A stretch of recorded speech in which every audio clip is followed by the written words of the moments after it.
رسول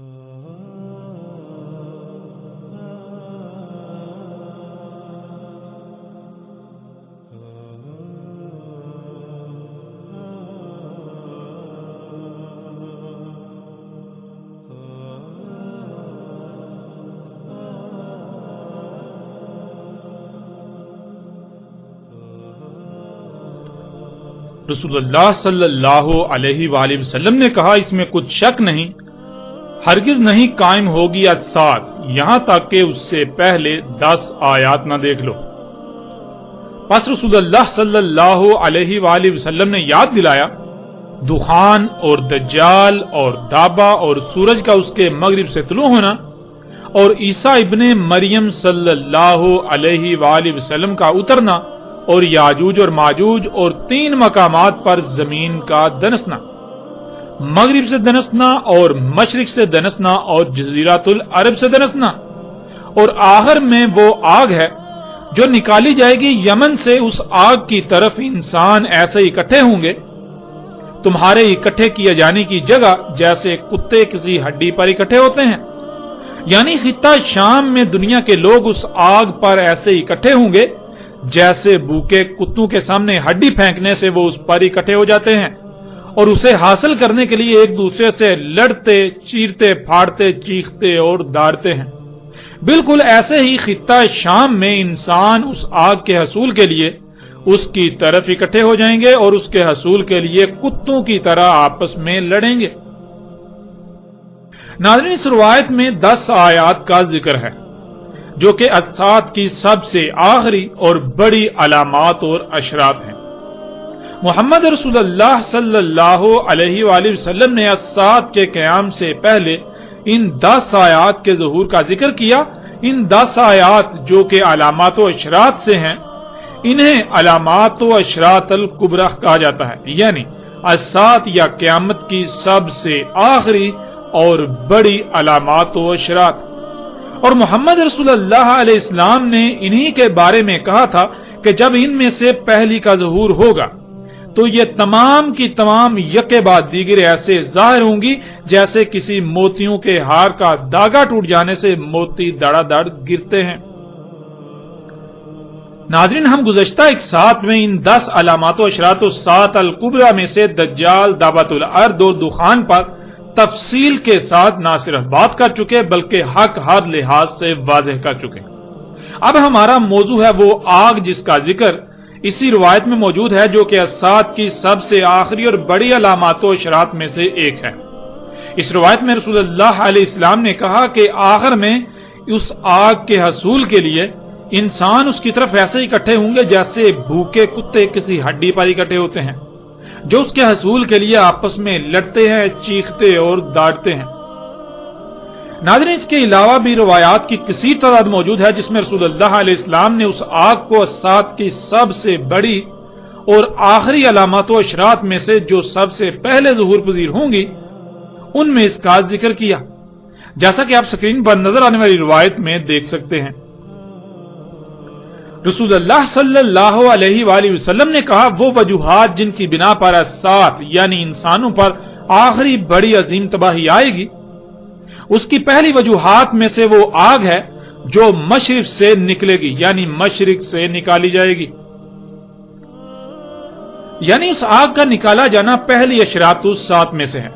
لیکن اس آگ کے حصول کے لیے اس کی طرف دنیا کے انسانوں کا ایسے اکٹھے ہونا جیسے بھوکے کتے ہڈی کے حصول کے لالچ میں کسی ہڈی کی طرف دوڑتے ہیں، اس پر اکٹھے ہوتے ہیں، پھر آپس میں لڑتے، چیختے، چلاتے، دھاڑتے ہیں، ایک دوسرے کو کاٹتے ہیں، یہ سب سے آخر میں ہوگا۔ یعنی جب ایسا ہوگا تب الساعت کی یہ تمام 10 کی 10 آیات ظاہر ہو چکی ہوں گی۔ تو ناظرین، بڑھتے ہیں آگے اور آپ پر یہ واضح کرتے ہیں کہ وہ آگ کیا ہے، کہاں سے اور کیسے نکالی جائے گی، اس کے فائدے اور نقصانات کیا ہوں گے، ان سمیت جتنے بھی سوالات ہیں، اور محمد رسول اللہ علیہ السلام نے اس آگ کے بارے میں جو رہنمائی کی اس کو آپ کے سامنے بالکل کھول کھول کر واضح کرتے ہیں۔ تو ناظرین، اس وقت آپ کو سکرین پر روایت نظر آ رہی ہے۔ رسول اللہ صلی اللہ علیہ وآلہ وسلم نے کہا کوئی بھی ایسی ذات نہیں جس کی بات مانی جائے، جس کی غلامی کی جائے مگر اللہ۔ ویل ہے عرب کے لیے اس شر سے تحقیق جو آیا ہی چاہتا ہے۔ کھل گئی آج ردم یاجوج اور ماجوج کی، اس کے مثل اور دائرہ بنایا انگوٹھے اور شہادت کی انگلی سے۔ پوچھا گیا کہ کیا ہم ہلاک ہو جائیں گے اور ہم میں ہوں گے اصلاح کرنے والے؟ جواب دیا ہاں، جب خبث کی کثرت ہو جائے گی، یعنی جب غیر فطرتی اشیاء کی کثرت ہو جائے گی۔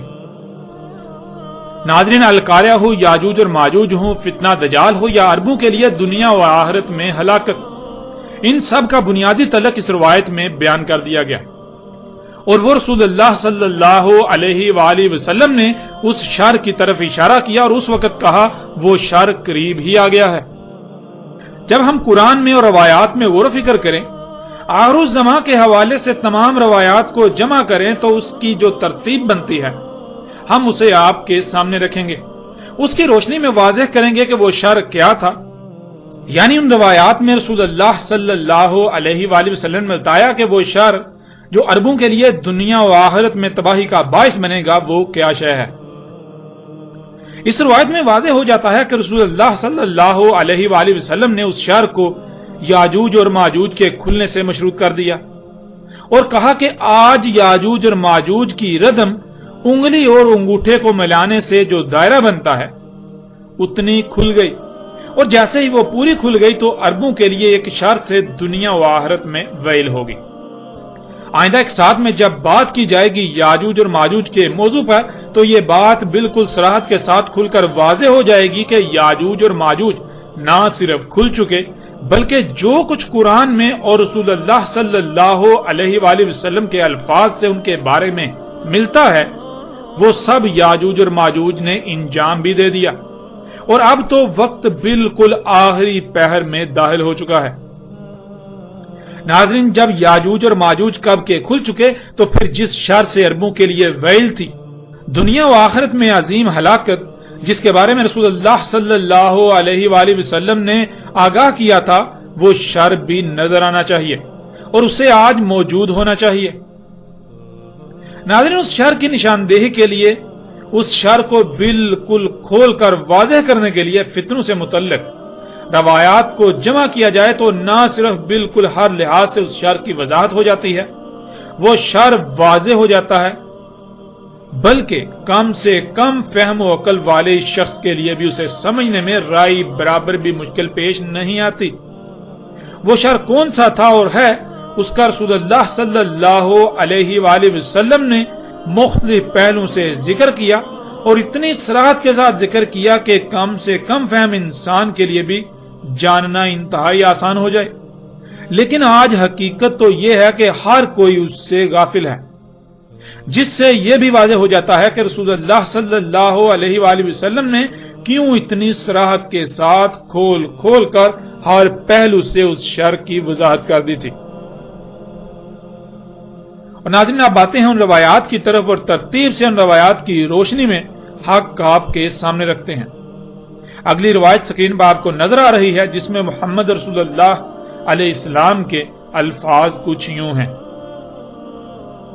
رسول اللہ صلی اللہ علیہ وآلہ وسلم نے عربوں کے لیے کہا، آگ کے حصول کے لیے تمہارا قصد کیا جائے گا، یعنی دنیا والے تمہارے پیچھے پڑیں گے، ان کا مقصد آگ کا حصول ہوگا، جسے حاصل کرنے کے لیے وہ کسی بھی حد تک جائیں گے، خواہ اس کے لیے انہیں کچھ بھی کرنا پڑے، خواہ اس کے حصول کے لیے تمہیں کشت و خون میں نہلایا جائے یا لالچ دے کر تم سے وہ آگ حاصل کی جائے، اس آگ کے حصول کے لیے تمہارے پیچھے پڑا جائے گا۔ وہ آگ آج اس وقت ٹھنڈی حالت میں پڑی ہے ایک وادی میں جسے برہوت کہا جاتا ہے۔ قرب قیامت ساتھ جو گیسیں انسانوں کو ڈانپ لیں گی وہ اسی آگ سے ہوں گی، اس میں عذاب علیم ہوگا، یعنی اس آگ کی وجہ سے انسانوں کے اپنے ہی اعمال کے رد عمل سے خارج ہونے والی گیسیں پوری دنیا کے انسانوں کو ڈھانپ لیں گی، اور ان کی وجہ سے انسانوں کو طرح طرح کی ہلاکتوں، مصیبتوں، پریشانیوں، بیماریوں، زلزلوں، طوفانوں اور سیلابوں سے طرح طرح کی تباہیوں کا سامنا کرنا پڑے گا۔ وہ آگ کھا جائے گی جانوں کو اور اموال کو، گھومے گی ساری دنیا میں 8 مرحلوں میں، اس آگ سے فضا میں اڑنے والی مخلوقات اڑیں گی، اور وہ آگ اڑے گی جیسے ہوا، اور وہ آگ اڑے گی جیسے بادل اڑتے ہیں۔ اس آگ کی حرارت کی شدت سے دن میں حرارت یعنی گرمی کی شدت بڑھے گی، یعنی نہ صرف اس آگ کی شدت دن میں سورج کی شدت سے سخت ہوگی، بلکہ اس آگ کی حرارت کی شدت کی وجہ سے دن میں سورج کی گرمی کی شدت بھی بڑھتی جائے گی۔ اس کے لیے ہوگا جو بھی آسمان اور زمین میں ہے، وہ ایسے انتہائی اونچی آواز میں گرجے گی جیسے بادل گرجتے ہیں، ہوگی مخلوقات کے سروں کے اوپر اور عرش سے نیچے، یعنی بالکل ایسے جیسے جب پرندے اڑ رہے ہوتے ہیں تو وہ مخلوقات کے سروں سے اوپر آسمان میں اڑ رہے ہوتے ہیں اور عرش کے نیچے۔ رسول اللہ صلی اللہ علیہ وآلہ وسلم سے پوچھا گیا، اے اللہ کے رسول صلی اللہ علیہ وآلہ وسلم، کیا وہ آگ اس وقت سلامتی ہوگی مومنین اور مومنات کے لیے؟ تو رسول اللہ صلی اللہ علیہ وآلہ وسلم نے جواب دیا کہ جس وقت اس آگ کے حصول کے لیے اربوں کا قصد کیا جائے گا، یعنی دنیا والے ان کے پیچھے پڑیں گے اور جو کچھ اس آگ کے بارے میں بتایا گیا وہ سب ہوگا، تو اس وقت دنیا میں مومن اور مومنات ہوں گے کہاں؟ اس وقت تو مومنون اور مومنات یعنی ایسے لوگ جو اللہ کی دعوت کو تسلیم کر کے اسی طرح اس پر عمل کریں، وہ کہاں ہوں گے؟ اس وقت ایسے لوگ ہوں گے ہی نہیں جو اللہ کے قانون میں مومن ہوں۔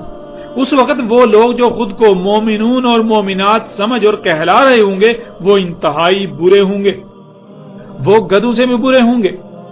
وہ اس طرح رستوں میں جنسی حاجات کو پورا کریں گے جیسے جانور رستوں چوراہوں میں جنسی حاجات کو پورا کرتے ہیں، اور ان میں کوئی شخص ایسا نہیں ہوگا کہ جو انہیں کہے کہ نہ کرو نہ کرو۔ ناظرین، وہ شر جس سے عربوں کے لیے دنیا و آخرت میں ہلاکت ہے، وہ شر کیا ہے؟ اس کی محمد رسول اللہ علیہ السلام نے بہت ہی صراحت کے ساتھ اور غیر معمولی طریقے سے وضاحت کر دی۔ رسول اللہ صلی اللہ علیہ وآلہ وسلم نے کہا، وہ شر آگ ہے جس کے حصول کے لیے انسان تمہارا یعنی عربوں کا قصد کریں گے، اس آگ کے حصول کے لیے تمہارے پیچھے پڑ جائیں گے، وہ تم سے اس آگ کے حصول کے لیے کسی بھی حد تک جانے سے گریز نہیں کریں گے۔ جہاں مال و دولت سمیت مختلف لالچ دے کر تم سے وہ آگ حاصل کریں گے، تو وہیں اگر یہ حربہ کارگر ثابت نہ ہوا تو خواہ تم تباہ و برباد ہو جاؤ، تمہیں کشت و خون میں نہلا دیا جائے، وہ کسی بھی صورت وہ آگ تم سے حاصل کر کے ہی رہیں گے۔ اور پھر ناظرین، محمد رسول اللہ علیہ السلام نے انتہائی چونکا دینے والی بات کہی۔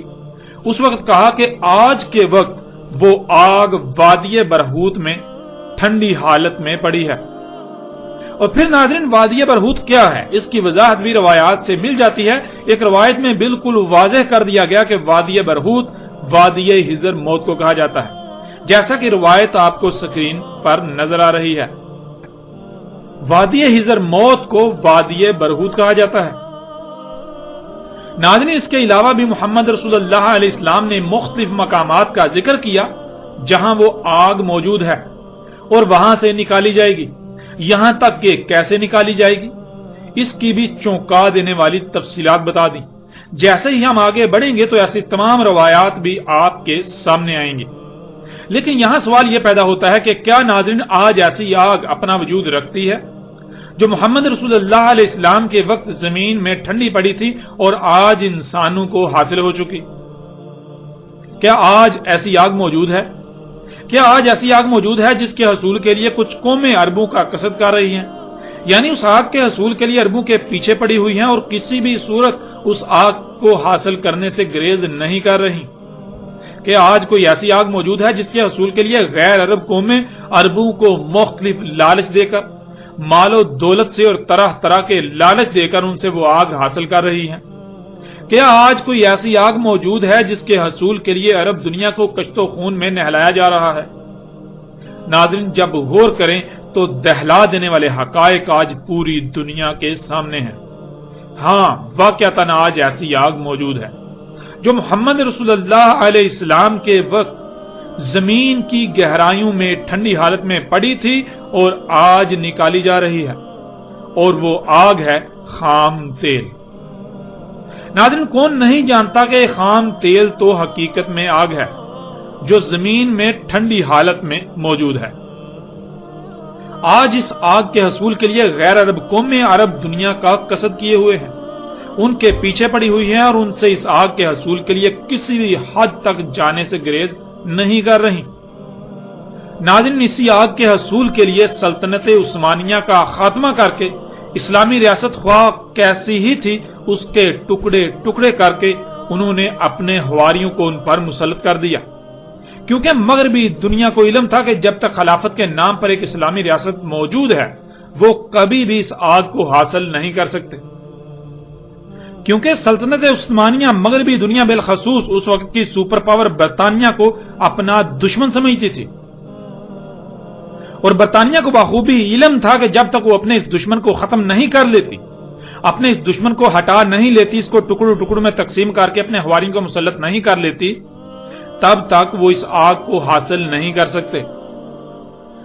ناظرین، اس آگ کا حصول ہی یہ وجہ تھی کہ برطانیہ جو اس وقت کی عالمی طاقت تھا، اس نے مسلمانوں کی صدیوں سے چلی آ رہی خلافت کے نام پر اسلامی ریاست کو ٹکڑے ٹکڑے کرنے کے لیے اپنے حواریوں کو متحرک کیا اور اپنے مقصد میں کامیاب ہو گیا۔ جہاں اس نے امت محمد میں طرح طرح کے عقائد و نظریات کو پروان چڑھانے کے لیے اپنے تمام تر حربے استعمال کیے، تو وہیں اس نے طرح طرح کے سیاسی گروہوں کو پروان چڑھایا اور ایسا جال بن دیا کہ خود کو امت محمد کہلوانے والے جو اللہ کی اس امانت زمین کے محافظ تھے، وہ یہ بھول گئے کہ وہ اللہ کی اس امانت زمین کے محافظ ہیں۔ یہاں تک کہ اسلام کے نام پر ایسی ایسی خرافات عام کی گئیں کہ کسی کو علم ہی نہ رہا کہ اسلام ہے کیا۔ برطانیہ نے اس آگ کے حصول کے لیے ہر وہ اقدام کیا جہاں سے اسے یہ خطرہ تھا کہ کل کو اس کے رستے میں کوئی رکاوٹ بن سکتا ہے۔ اس میں ایک اقدام یہ تھا کہ خود کو امت محمد کہلانے والوں کو قتال فی سبیل اللہ سے دور کرنا، یہاں تک کہ اسلام سے اسے محو کر دینا، اور اس کے لیے جہاں اس نے عرب دنیا میں اپنے بہروپیوں کو اسلام کے ٹھیکیداروں کے نام پر مسلط کر دیا، تو وہیں اس نے بر صغیر میں اپنے حواری کھڑے کیے اور ان کی بھرپور نصرت کی۔ انہی میں ایک مرزا غلام احمد قادیانی اللہ کا رسول مسیح عیسیٰ ابن مریم ہونے کا دعوے دار بھی تھا، جو اللہ کے قانون میں بدترین مشرک اور اپنے دعوے میں سخت ترین جھوٹا اور اللہ کا دشمن تھا۔ آئندہ ایک ساتھ میں اسی موضوع کے تحت ایسے دلائل کے ساتھ بات ہوگی کہ دنیا قادیان منہ چھپانے کے قابل بھی نہ رہے گی۔ مرزا غلام احمد قادیانی کذاب کی حقیقت ہر لحاظ سے کھل کھل کر واضح ہو جائے گی، جسے دنیا قادیان چاہ کر بھی غلط ثابت نہیں کر سکے گی، اور دنیا قادیان اپنا منہ چھپانے کے قابل بھی نہیں رہے گی۔ ناظرین، اسی آگ کے حصول کے لیے مغربی دنیا نے ہر طرح کے حربے استعمال کیے اور آج بھی کر رہے ہیں۔ مثلا آپ آج اپنی آنکھوں سے دیکھ سکتے ہیں کہ اگر اسے اس آگ کے حصول کے لیے مال و دولت اور عیاشیوں کا لالچ عرب دنیا کے لیے کارگر ثابت ہو رہا ہے تو وہ ایسا ہی کر رہے ہیں۔ آپ سعودی عرب، متحدہ عرب امارات، قطر، بحرین سمیت عرب دنیا کو دیکھ سکتے ہیں، ان پر وہ اپنے انعامات کی بارش کر رہے ہیں۔ اور ناظرین، اس سے بھی بڑھ کر حیران کن بات تو یہ ہے اور یہ اٹل حقیقت ہے کہ ان تمام عرب ریاستوں کی حفاظت کی ذمہ داری آج امریکہ کی سرپرستی میں مغربی دنیا کے ذمہ ہے۔ کوئی بھی عرب دنیا کی طرف میلی آنکھ سے نہیں دیکھ سکتا، اور اس کے برعکس جہاں یہ لالچ کارگر ثابت نہیں ہوتے یا جس حواری کی آنکھیں کھل جاتی ہیں اور وہ حقیقت کو سمجھ جاتا ہے کہ وہ تو امریکہ کی سرپرستی میں مغربی دنیا کے ایک کتے کی حیثیت رکھتا ہے، انہوں نے اپنے مفادات کے تحفظ اور اس کے حصول کے لیے اسے پال رکھا ہے۔ جب اس پر یہ حقیقت کھلتی ہے اور اس حقیقت کے کھلنے پر جیسے ہی اس میں بغاوت کے اثرات نظر آتے ہیں تو صدام اور قذافی سمیت کئی مثالیں آپ اپنی آنکھوں سے دیکھ رہے ہیں۔ ایسا کرنے والوں کی حفاظت تو دور، خود ان کی ریاستوں پر بارود کی بارش کر کے برباد کیا جاتا ہے، عوام پر کارپیٹ بمباری کی جاتی ہے، طرح طرح کے ہتھیاروں کو آزما کر دنیا میں اپنے اسلحے اور قوت کی نہ صرف نمائش کی جاتی ہے بلکہ یوں انہیں اسلحے کے گاہک ملتے ہیں۔ کمزور ریاستیں اپنے دشمنوں سے حفاظت کے لیے ان سے معاہدے کرتی ہیں اور وہ ہر طرح سے اپنے مفادات کے حصول میں کامیاب ہوتے ہوئے نظر آتے ہیں۔ اور ناظرین، جہاں معاملات اس سے بھی زیادہ گمبھیر ہوں تو آج آپ یمن، شام، لیبیا، عراق سمیت باقی ایسی عرب ریاستوں کو دیکھ سکتے ہیں کہ وہاں کس قدر کچھ تو خون کیا جا رہا ہے۔ تو ناظرین آج یہ حقیقت آپ اپنی آنکھوں سے دیکھ رہے ہیں۔ محمد علیہ السلام نے کہا تھا کہ تمہارا قصد کیا جائے گا اس آگ کے لیے جو آج اس وقت ٹھنڈی پڑی ہوئی ہے، تو کیا آج اسی آگ کے لیے قصد نہیں کیا جا رہا؟ کہ آج اسی آگ کے حصول کے لیے مغربی دنیا عربوں کے پیچھے نہیں پڑی ہوئی اور اس آگ کے حصول کے لیے کسی بھی حد تک نہیں جا رہی؟ حقیقت ہر لحاظ سے آپ کے سامنے ہے۔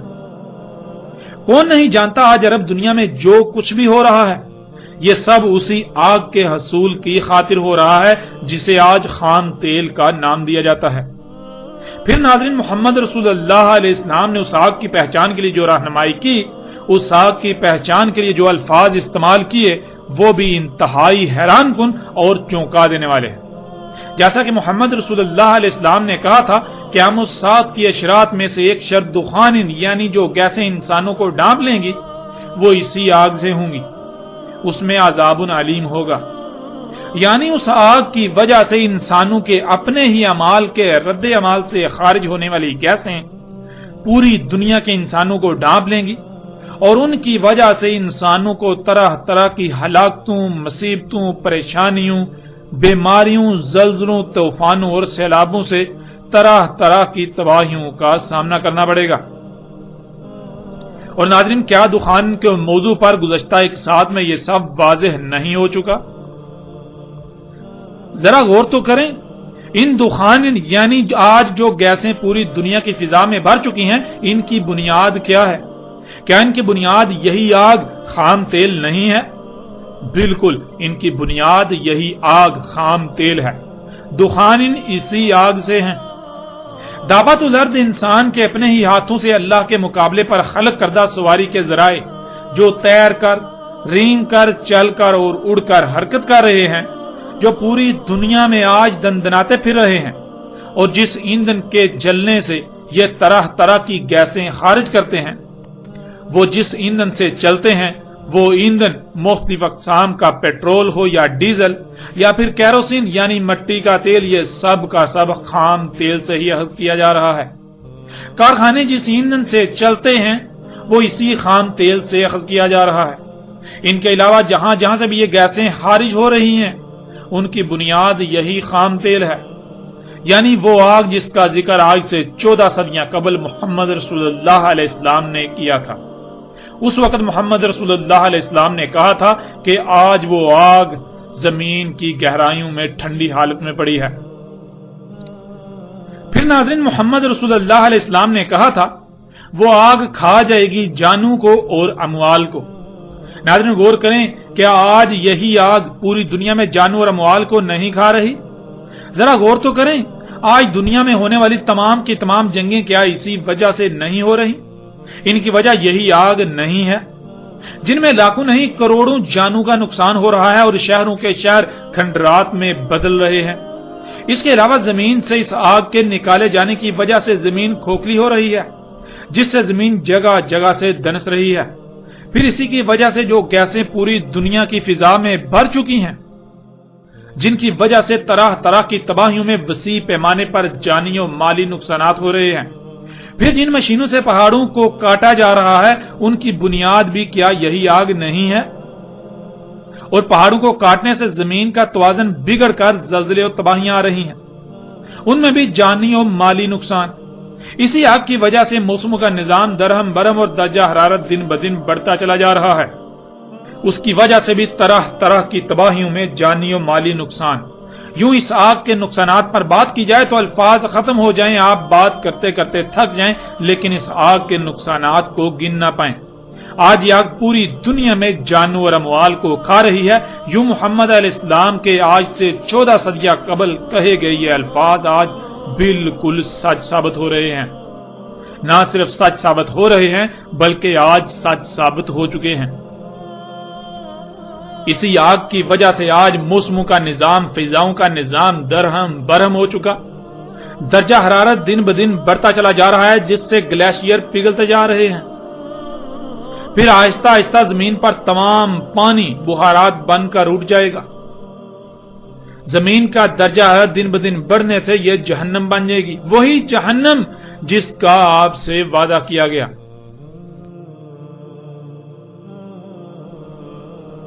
پھر ناظرین محمد رسول اللہ علیہ السلام نے کہا گھومے گی ساری دنیا میں 8 مرحلوں میں، اس آگ سے فضا میں اڑنے والی مخلوقات اڑیں گی، وہ آگ اڑے گی جیسے ہوا اور آگ اڑے گی جیسے بادل اڑتے ہیں۔ ناظرین آج یہ آگ پوری دنیا میں گھوم چکی، پوری دنیا میں دندناتی پھر رہی ہے۔ آج اسی آگ سے فضا میں اڑنے والی مخلوقات دابت الارض جہازوں اور ہیلی کاپٹروں کی صورت میں اڑ رہے ہیں۔ یہ حقیقت بھی آج آپ کے سامنے ہے۔ ناظرین غور کریں، جس ایندھن سے یہ جہاز اور ہیلی کاپٹرز وغیرہ اڑتے ہیں وہ ایندھن کہاں سے آیا؟ وہ یہی آگ ہی تو ہے جسے آپ خام تیل کہتے ہیں، اسی سے اخذ کیا جاتا ہے۔ ناظرین کیا آج یہ آگ ہوا کی طرح نہیں اڑ رہی؟ آج آپ پوری دنیا کی فضا کو دیکھیں، وہ اسی آگ سے بری ہوئی ہے۔ یعنی جن گیسوں سے پوری دنیا کی فضا بھر چکی ہے وہ اسی آگ سے ہی تو خارج ہو رہی ہیں۔ اور ناظرین کیا آج یہ آگ بالکل بادلوں کی طرح نہیں اڑ رہی؟ ذرا آپ کارخانوں کی چمنیوں کو دیکھیں اور سوچیں کہ آج سے 14 صدیاں قبل اس کا ذکر کرنا مقصود ہوتا تو کس طرح ذکر کیا جاتا؟ کیا اس سے بہتر کوئی اور الفاظ ہو سکتے تھے جو محمد علیہ السلام نے اس وقت استعمال کیے جب ان اشیاء کے بارے میں تصور کرنا بھی محال تھا؟ آج آپ اپنی آنکھوں سے اس آگ کو بادلوں کی طرح اڑتا ہوا دیکھ سکتے ہیں، یوں یہ حقیقت بھی آج آپ کے بالکل سامنے ہے۔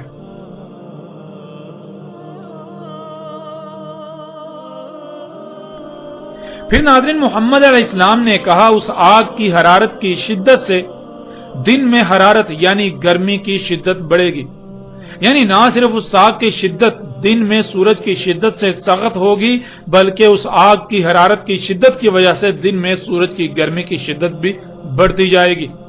تو ناظرین ذرا غور کریں، کیا آج اسی آگ خام تیل سے خارج ہونے والی گیسوں کی وجہ سے درجہ حرارت دن بدن نہیں بڑھ رہا؟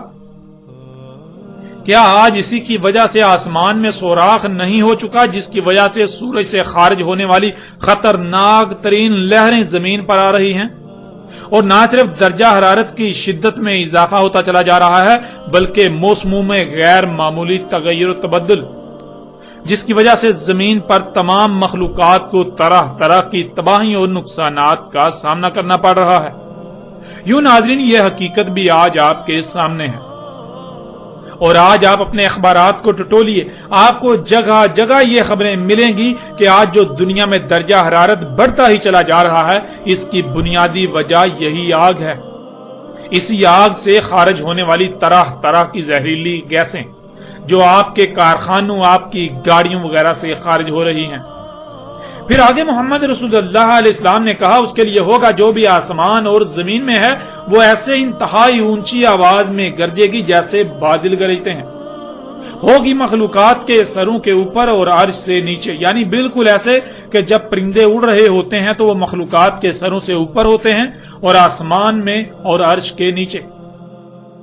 ناظرین ذرا غور تو کریں، آج یہ آگ پرندوں کی طرح مخلوقات کے سروں سے اوپر اور عرش کے نیچے جہازوں اور ہیلی کاپٹروں کی صورت میں اڑتے ہوئے ایسی زوردار اور گرجدار آواز پیدا نہیں کر رہی جو بادلوں کے گرجنے سے پیدا ہوتی ہے۔ آپ ہیلی کاپٹر اور جہازوں کی آوازوں کو سنیں اور پھر آپ سے وہی سوال کہ اگر آج سے 14 صدیاں قبل اس کا ذکر کرنا مقصود ہوتا تو کیا اس سے احسن کوئی اور مشابہت ہو سکتی تھی؟ کیا اس سے احسن کوئی اور الفاظ ہو سکتے تھے؟ بالکل ایسی ہی آواز جیسے بادل گرجتے ہیں۔ یوں یہ حقیقت بھی آج آپ کے سامنے ہے۔ اب ناظرین آگے محمد رسول اللہ علیہ السلام کے انتہائی چونکا دینے والے اور دہلا کر رکھ دینے والے الفاظ ہیں۔ جب محمد رسول اللہ علیہ السلام اس آگ کے بارے میں یہ سب کھول کھول کر بتا چکے تو سامنے موجود اصحاب رسول علیہ السلام کو اس وقت کی سنگینی کا شدت سے احساس ہوا کہ ایسے سخت ترین وقت میں کس طرح محفوظ رہا جا سکتا ہے، کیسے ممکن ہو سکتا ہے۔ تو اسی خدشے کے پیش نظر انہوں نے رسول اللہ علیہ السلام سے پوچھا اور پھر رسول اللہ علیہ السلام نے کیا جواب دیا یہ بھی آپ کے سامنے ہے۔ رسول اللہ صلی اللہ علیہ وآلہ وسلم سے پوچھا گیا، اے اللہ کے رسول صلی اللہ علیہ وآلہ وسلم، کیا وہ آگ اس وقت سلامتی ہوگی مومنین اور مومنات کے لیے؟ تو رسول اللہ صلی اللہ علیہ وآلہ وسلم نے جواب دیا کہ جس وقت اس آگ کے حصول کے لیے اربوں کا قصد کیا جائے گا، یعنی دنیا والے ان کے پیچھے پڑیں گے اور جو کچھ اس آگ کے بارے میں بتایا گیا وہ سب ہوگا، تو اس وقت دنیا میں مومنون اور مومنات ہوں گے کہاں؟ اس وقت تو مومنون اور مومنات یعنی ایسے لوگ جو اللہ کی دعوت کو تسلیم کرتے، اس دعوت کو تسلیم کر کے اس پر اسی طرح عمل کرتے، وہ ہوں گے ہی کہاں؟ اس وقت تو ایسے لوگ ہوں گے ہی نہیں، یعنی اس وقت تو کوئی مومن ہوگا ہی نہیں، اس وقت ایسے لوگ ہوں گے ہی نہیں جو اللہ کے قانون میں مومن ہوں۔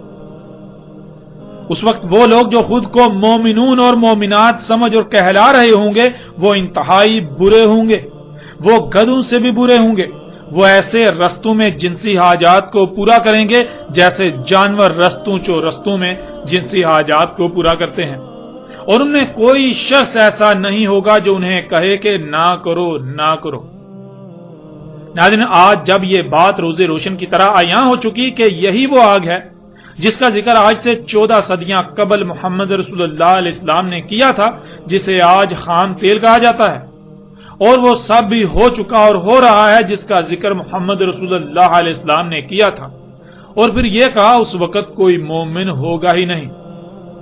لیکن ناظرین، سوال تو یہ پیدا ہوتا ہے کہ جب آج وہی وقت ہے اور محمد رسول اللہ علیہ السلام کے بقول آج کوئی مومن ہونا ہی نہیں تھا، تو پھر آج وہ لوگ جو 2 ارب کے قریب ہیں وہ کس بنیاد پر مومن ہونے کے دعوے دار بنے ہوئے ہیں؟ ناظرین، یہ حقائق بہت تلخ ہیں۔ اگر یہ لوگ اللہ کے قانون میں مومن ہے تو اس کا مطلب ہے کہ محمد علیہ السلام جھوٹے تھے، اور ایسا تو ہو ہی نہیں سکتا کہ محمد علیہ السلام جھوٹے اور یہ لوگ سچے ہوں، کیونکہ محمد علیہ السلام کی سچائی کا اس سے بڑھ کر اور کیا ثبوت ہو سکتا ہے کہ جو کچھ انہوں نے آج سے 14 صدیاں قبل کہا آج عین اسی طرح ہو رہا ہے۔ یہ الفاظ محمد علیہ السلام کے الفاظ نہیں تھے، بلکہ محمد علیہ السلام کی زبان میں اس وقت اللہ بول رہا تھا۔ اس وقت اللہ سبحانہ و تعالی محمد علیہ السلام کی صورت میں انسانوں سے کلام کر رہا تھا، تو اللہ کے الفاظ، اللہ کی بات کیسے جھوٹ ہو سکتی ہے، کیسے غلط ہو سکتی ہے؟ تو پھر ناظرین، بالکل صاف ظاہر ہے محمد علیہ السلام سچے تھے، اور ان کے قول کے عین مطابق آج مومن ہونے کے دعوے دار مومن نہیں ہیں بلکہ بدترین مشرک ہیں۔ ان کی مثال بھی گزشتہ امتوں کی سی ہے۔ ہند میں بسنے والی بت پرست قوم جو گزشتہ 5000 سال سے خود کو مومن ہی سمجھ رہی ہے، وہ ایشور یعنی اللہ کے چہیتے ہیں۔ یہی حال بدھ مذہب عقائد کے حامل لوگوں کا ہے، یہی حال یہود کا ہے۔ وہ آج بھی یہی کہتے ہیں کہ صرف اور صرف وہی اللہ کے چہیتے ہیں، وہی حق پر ہیں، وہی جنت میں جائیں گے، ان کے علاوہ باقی سب کافر ہیں، وہ جہنم میں جائیں گے۔ یہی حال نصارہ کا ہے، اور جو روش انسانوں کی چلتی آئی اسی کو موجودہ امت نے بھی برقرار رکھا۔ اللہ کے قانون میں یہ بدترین مشرک ثابت ہو چکے ہیں، لیکن یہ بھی گزشتہ امتوں کی طرح خود کو زبردستی مومن منوانے پر ڈٹے ہوئے ہیں۔ ناظرین، مومن تو اللہ کا اسم ہے۔ مومن کہتے ہیں جو بھی کہا گیا، جیسے کہا گیا، فوراً نہ صرف اسے دل سے بغیر کسی قرات کے تسلیم کرنا بلکہ اپنے عمل سے اس کی تصدیق کرنا۔ تو آج جو خود کے مومن ہونے کے دعوے دار ہیں، ذرا وہ اپنے گریبان میں جھانکیں، کیا وہ فرقہ در فرقہ تقسیم نہیں ہو چکے؟ کیا اللہ نے انہیں یہ حکم دیا تھا، یا اللہ نے الٹا اس سے سختی کے ساتھ منع کیا کہ فرقوں میں تقسیم مت ہونا؟ لیکن حقیقت آج آپ کے سامنے ہے۔ اللہ نے حلال طیب رزق کا حکم دیا، لیکن آج خود کو مومن کہلانے والوں کو نہ حلال کا علم نہ ہی طیب کا۔ اللہ نے اپنی خواہشات کی اتباع کرنے سے سختی کے ساتھ منع کیا۔ جو خواہشات کی اتباع کرتے ہیں وہ مشرک ہوتے ہیں، ان کے لیے اللہ کے قانون میں ہدایت ہے ہی نہیں۔ لیکن آج خود کو مومن کہلوانے والے کیا کر رہے ہیں؟ ذرا غور کریں، وہ جو کچھ کھا رہے ہیں، جو کچھ پی رہے ہیں، جو کچھ ضروریات کے نام پر استعمال کر رہے ہیں، کیا اللہ نے اس سب کا حکم دیا، یا اپنی خواہشات کی اتباع میں ایسا کر رہے ہیں؟ حقیقت آج آپ کے سامنے ہے۔ اللہ نے قرآن میں بار بار بالکل کھول کر یہ بات واضح کر دی کہ دین فطرت پر قائم ہونا ہے، لیکن یہاں کسی کو فطرت کا علم ہی نہیں۔ اللہ نے کہا کہ اللہ کی خلق میں کسی بھی قسم کی کوئی تبدیلی مت کرنا، لیکن آج خود کو مومن کہلوانے والے بھی مفسدین کے ساتھ کندھے سے کندھا ملائے چل رہے ہیں اور اللہ کی مخلوقات میں تبدیلیاں کر رہے ہیں۔ اللہ نے فطرت پر توکل کرنے کا حکم دیا تو ذرا غور کیجئے، فطرت نے آپ کی سواری کی حاجت کو پورا کرنے کے لیے کن ذرائع کا وجود دیا اور کیا آپ انہی پر توکل کر رہے ہیں؟ فطرت نے تو گھوڑے، گدھے، خچر اور اونٹ کو اس مقصد کے لیے وجود دیا، لیکن آپ تو اس کے برعکس مصنوعی ذرائع پر توکل کر رہے ہیں، اور وہ بھی ان کے خلق کردہ جن کو دن رات کافر کافر کہتے ہوئے تھکتے نہیں۔ یعنی اللہ کافروں پر تو راضی، ان پر انعامات کی بارش کر رہا ہے اور اپنے غلاموں کو، مومنوں کو بھول چکا ہے۔ ذرا غور کریں اپنے اعمال میں، غور کریں کہ آپ مومن ثابت ہوتے ہیں یا پھر بدترین مشرک۔ ناظرین، حقیقت بہت تلخ ہے، اسے تسلیم کرنا آپ اپنی توہین سمجھیں گے، لیکن یاد رکھیں عنقریب آپ تسلیم کریں گے، لیکن تب کوئی فائدہ نہیں ہوگا۔ آج وقت ہے اپنی آنکھیں کھول لیجئے، ورنہ عذاب آپ کے سر پر آ چکا ہے۔ غور کریں یہ سب آج ہی آپ پر واضح کیوں کیا جا رہا ہے؟ آج سے پہلے ایسا کیوں نہ ہوا؟ ذرا غور کریں، اس سے پہلے کہ وقت ختم ہو جائے۔ اور پھر یہ بھی آج آپ اپنی آنکھوں سے دیکھ رہے ہیں، خود کو مومن کہلوانے والے بے حیائی اور فحاشی میں کس قدر بڑھ چکے ہیں۔ محمد رسول اللہ علیہ السلام کے یہ الفاظ بھی آج بالکل سچ ثابت ہو چکے ہیں۔ خود کو مومن کہلوانے والے بے حیائی اور فحاشی میں گدھوں سے بدتر ہو چکے ہیں۔ جانوروں کی طرح رستوں میں اپنی جنسی حاجات کو پورا کر رہے ہیں، اور کوئی بھی ایسا نہیں جنہیں اختیار دیا گیا کہ وہ اختیار کے باوجود انہیں روکے۔ یہ تمام تر حقائق آج آپ کے سامنے ہیں۔ تو ناظرین، وہ آگ کیا ہے؟ یہ حقیقت بالکل کھل کر واضح ہو چکی۔ بڑھتے ہیں آگے اور دیکھتے ہیں کہ محمد رسول اللہ علیہ السلام نے اس آگ کے بارے میں مزید کیا کہا۔